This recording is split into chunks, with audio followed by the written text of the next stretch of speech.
안녕하세요. 파산관진 홍인필 변호사입니다. 지난 시간에 이어서 면책 불허가 사유에 대해서 계속 하도록 하겠습니다. 법 제564조 제1항 제2호 채무자가 파산 선고 전 1년 이내에 파산의 원인인 사실이 있음에도 불구하고 그 사실이 없는 것으로 믿게 하기 위하여 그 사실을 속이거나 감추고 신용거래로 재산을 취득한 사실이 있는 때, 이러한 행위는 총채권자의 이익을 해하는 행위는 아니고 특정 채권자를 해하는 행위지만 그 행위 반사회성에 비추어 면책 불허가 사유로 한 것입니다.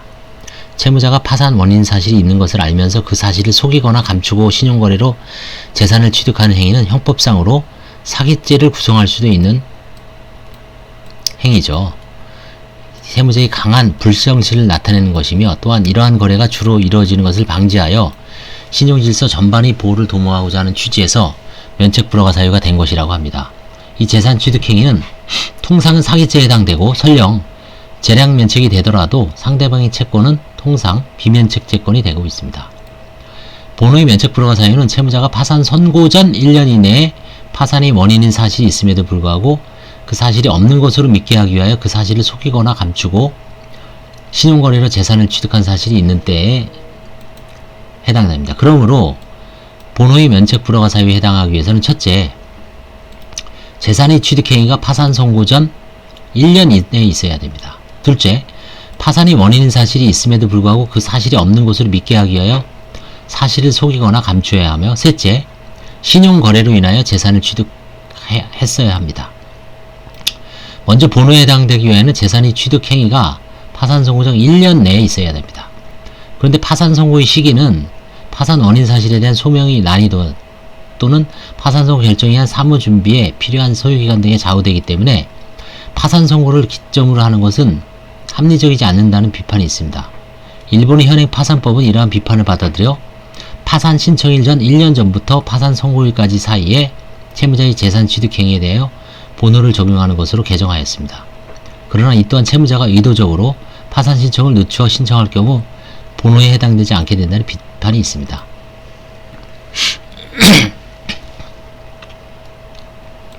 다음으로 본호의 면책 불허가 사유는 파산의 원인인 사실을 속이거나 감출 것을 요건으로 하고 있습니다. 구파산법은 파산의 원인인 사실이 있는데도 사실이 없는 것으로 믿게 하기 위하여 사수를 썼을 것을 요건으로 하였습니다. 채무자회생법이 그 사실을 속이거나 감추고란 행위는 구파산법이 이 사수를 써서라는 용어를 풀어 쓴 것에 지나지 않는다고 해석되고 있습니다. 구파산법 하에서도 파산의 원인 사실을 속이거나 감추는 행위에는 적극적으로 술책을 사용한 경우뿐만 아니라 소극적 태도로 상대방을 오신케 한 경우도 포함되었습니다. 그렇지만 지급불능 상태에 있는 대부분의 채무자는 쭉 계속해서 신용거래를 하는 것이 통례이기 때문에 단지 고지하지 않는 소극적 태도를 본호에서 말하는 행위에 해당한다고 해석하면 대부분의 채무자는 면책 불허 사유에 해당되겠죠. 그러므로 재산 상태의 단순한 불고지는 여기에 해당되지 않는다고 해석하고 있습니다. 매사에 신용거래가 확대되어 있고 신용보증자의 조사 능력의 고도와 시스템화가 도모되어 채무자가 재산 상태를 불고지하는 경우에는 통상 신용이 공용되지 않기 때문이다.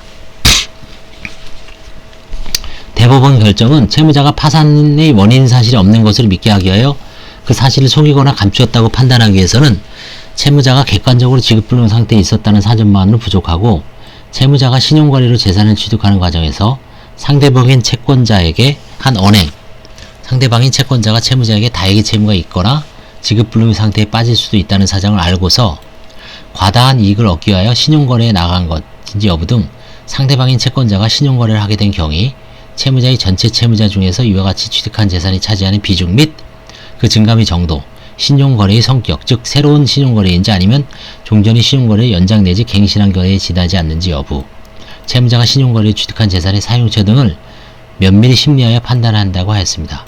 이 대법원 결정은 사채 돌려막기 행위가 있었다는 사실 하나만으로는 면책 불허가에 해당된다고 단정할 수 없다고 판시하여 사채 돌려막기 방식으로 채무를 연장하여 오다가 더 이상 버티지 못하고 파산 신청을 한 사람들을 구제해줄 길을 열어준 점이나 본호에서 규정하는 면책 불허 사유 요건으로서 채무자가 파산의 원인 사실이 없는 것을 믿게 하기 위하여 그 사실을 속이거나 감추었는지 여부의 판단 기준을 제시하였다는 점에 큰 의의가 있다고 합니다. 세 번째로 신용거래로 인하여 재산을 취득했어야 됩니다. 여기서 신용거래에는 상대방이 채무자에게 신용을 공유하는 일체의 거래를 말하는 것으로 신용카드, 할부, 어음 등의 거래가 그것에 해당합니다. 금전소비대차에도 속합니다.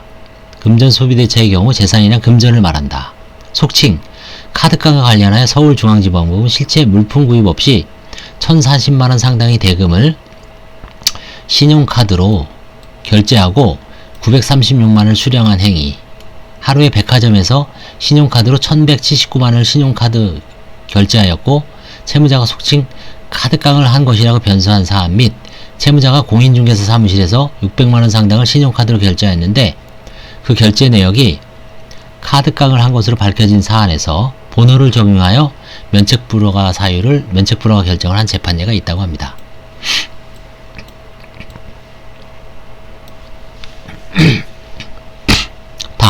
그 다음에 법 564조 제1항 제3호 허위 채권자 목록 등이 제출 또는 재산 상태에 관한 허위 진술행위, 채무자가 허위 채권자 목록 그 밖에 신청서를 제출하거나 법원에 대하여 재산 상태에 관하여 허위 진술한 때에는 면책불허가 사유에 해당합니다.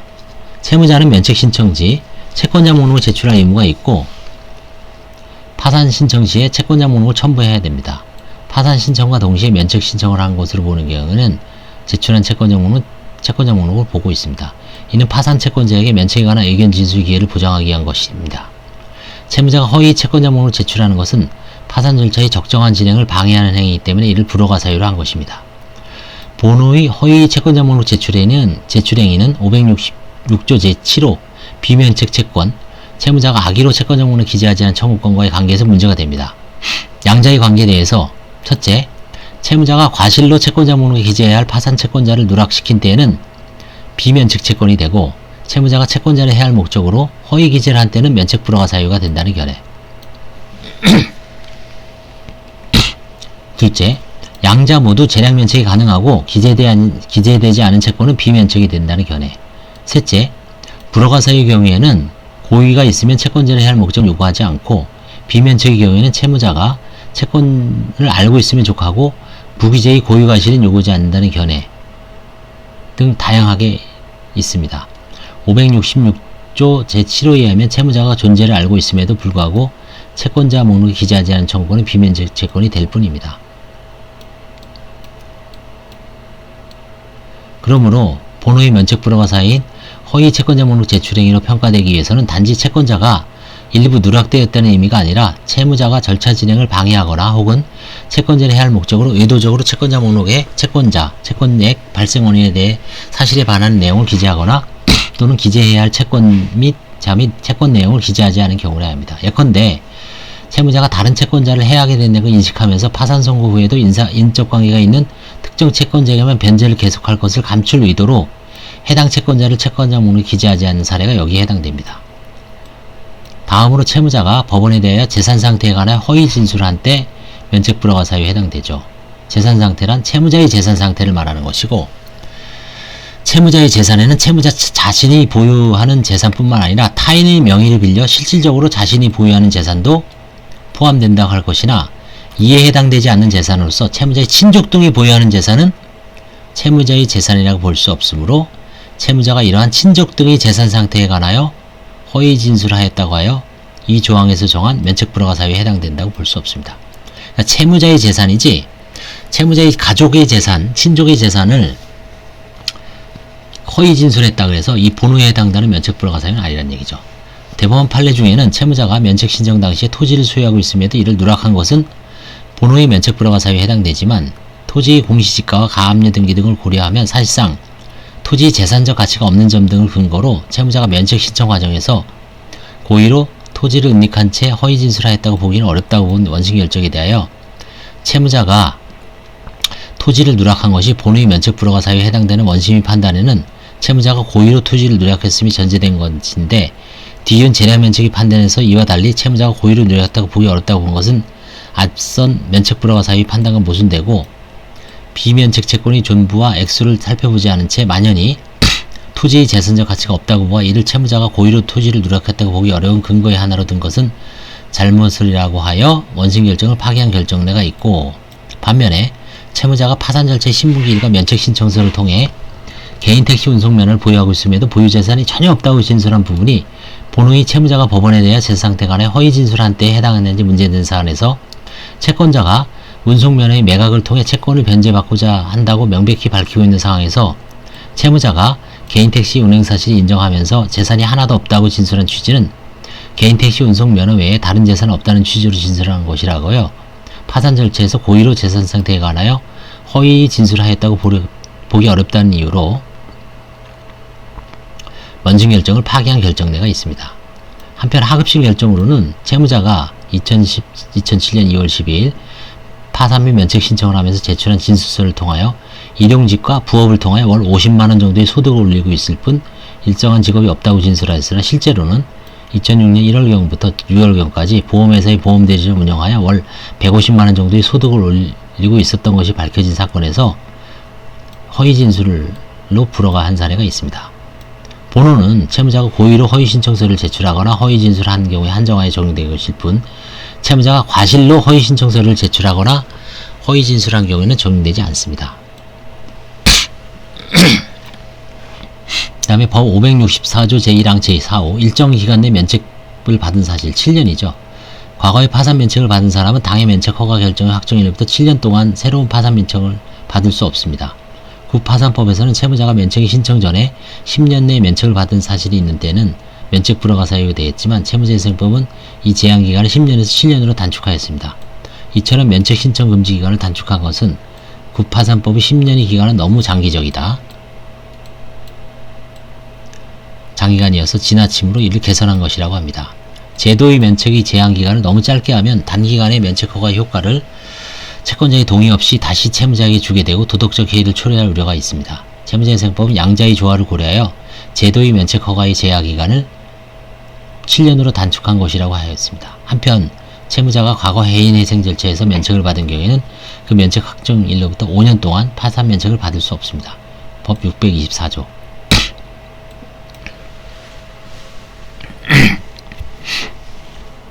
그 다음에 법 564조 제1항 제5호 이 법에서 정하는 채무자의 위반 행위. 채무자가 채무자회생법 정하는 채무자 위반한 때, 즉 채무자가 법원의 직권조사에 의한 경우, 보존처분에 의해 발령된 제한금지를 위반한 때, 파산 절차 및 면책 절차에서 조사협력 의무를 위반한 때는 본호에 의해 면책을 불허할 수 있습니다. 이러한 행위가 직접적으로 파산 채권자 이익을 해하는 것은 아니지만 파산 절차의 원활한 진행을 방해하고 파산재단의 형성에 지장을 준다는 점에서 간접적으로 채권자의 이익을 해치기 때문입니다. 채무자가 파산 선고 후 파산재단에 속하는 재산을 임의로 처분한 경우에도 본호의 면책 불허가 사유에 해당합니다. 하급심 결정례 중에는 채무자가 정당한 사유 없이 파산관제인으로부터 요구받은 서류를 제출하지 아니하는 등 파산관제의 조사에 협력하지 않았을 뿐만 아니라 의견 청취기일에 정당한 사유 없이 계속하여 출석하지 않은 경우에 본호에 해당한다고 하여 면책을 불허한 사유가 있습니다. 채무자 의무 위반 행위. 그 다음 6호 과다한 낭비, 도박, 기타 사행행위입니다. 채무자가 과다한 낭비, 도박, 급하게 사행을 하여 현저히 재산을 감소시키거나 과대한 채무를 부담한 사실이 있는 때는 면책 불허가 사유에 해당합니다. 국파산법에서는 채무자가 파산 선고의 전후를 불문하고 낭비 또는 도박, 기타 사행행위를 하여 현저히 재산을 감소시키거나 과대한 채무를 부담한 행위를 하고 그 선고가 확정될 때는 5년 이하의 징역 또는 5천만 원 이하의 벌금에 처하도록 규정하고 있었으나 채무자회생법은 형사처벌 조항을 삭제하고요. 낭비 또는 도박, 기타 상행위 정도가 과다할 것을 요구하여 면책 불허가 사유로만 삼고 있습니다. 낭비라 함은 당해 채무자의 사회적 지위, 직업, 영업상태, 생활수준, 수지상황, 자산상태에 비추어 상해 통념을 벗어나는 과다한 소비적 지출행위를 말한다고 하고 있습니다. 국파산법 하에서는 채무자의 어떤 지출행위가 낭비에 해당한다고 보기 위해서는 그것이 형사처벌의 대상이 될 수 있음을 감안해 보다 신중한 판단을 요하고 있었습니다. 채무자회생법이 낭비 또는 도박, 기타 사행에 대한 형사처벌 조항을 삭제했다고 하여 판단 기준이 달라진다고 할 수는 없습니다. 도박이란 형사법상 범죄의 대상이 되는 것뿐만 아니라 경마, 경륜 등과 같이 법률로 허용되는 경우도 포함되고 있습니다. 그렇지만 도박으로 인해 현재의 재산을 감소시키거나 과대한 채무를 부담하는 행위가 면책 불허가 사유가 됩니다. 사행행위는 선물 옵션 거래도 포함된다. 다만 사행행위에 대해서는 투기성 있는 거래 자체가 문제되는 것은 아니고 자신의 자력이나 판단 능력을 넘는 거래를 하여 과대한 채무를 부담하는 경우가 면책 불허가 사유로 규정하고 있습니다.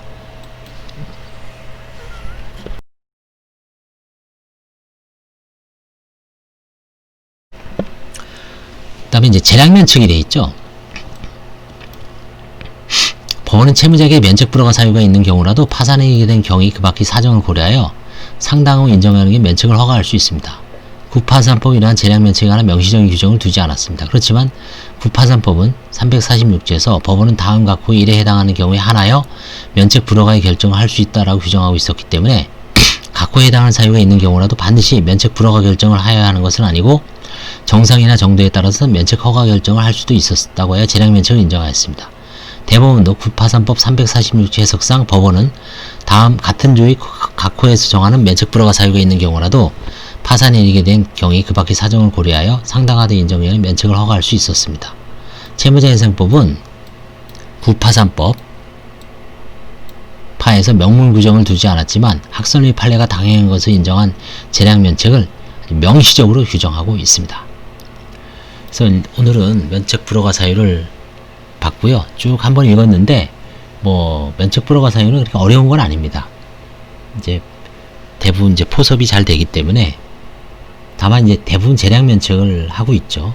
그래서 크게 사기파산죄, 과태파산죄, 구인불응, 설명의무 위반, 사행행위, 이 정도를 대표적인 사유로, 그 다음에 일정한 기간 내에 7년 내에 면책 불허가 사유죠. 다시 들어오는 경우 이 정도의 사유만 정확하게 알아두면 좋겠습니다. 감사합니다.